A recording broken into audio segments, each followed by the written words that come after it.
আমি সানসেটের উপর দাঁড়িয়েছিলাম।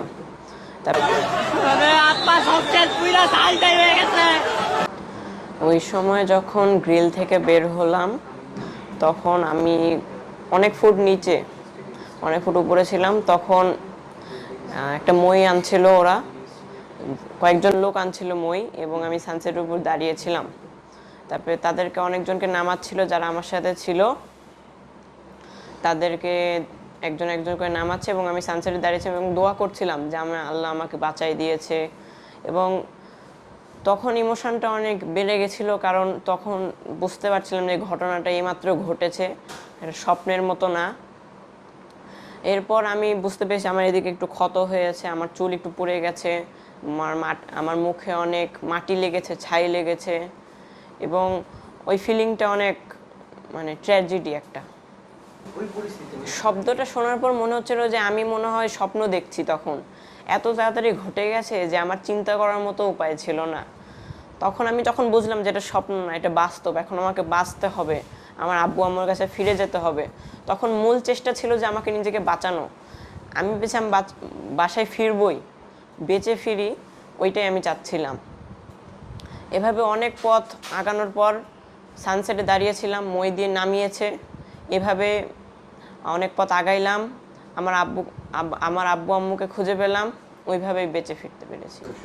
চুল কেটেছি কারণ আমার চুল উপর দিয়ে পুড়ে গেছিলো, আমার হাতের এদিক দিয়ে পুড়ে গেছে।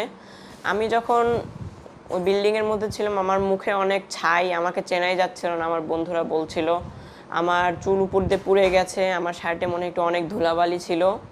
এভাবে মুখ ধুতে হয়েছে, ঠিক করতে হয়েছে সব কিছু। আমার সামনে সে ছিল জারি ফারহান, ও হলো ওর এদিকে চামড়া ছিলে গেছে, ওর এদিকে স্যান্ডো গেঞ্জি দেখা যাচ্ছে এইটুকু পুড়ে গেছে, আর ওর মুখে একটু চামড়াও ছিলে গেছিলো, ওকে চেনা ছিল না তখন, এমন অবস্থা।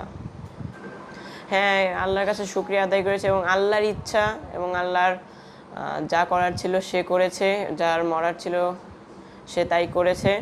আল্লাহর কাছে সব শুকরিয়া আমি নিয়েছি, কারণ সে আমাকে বেঁচে ফিরতে পেরেছি তার কারণে।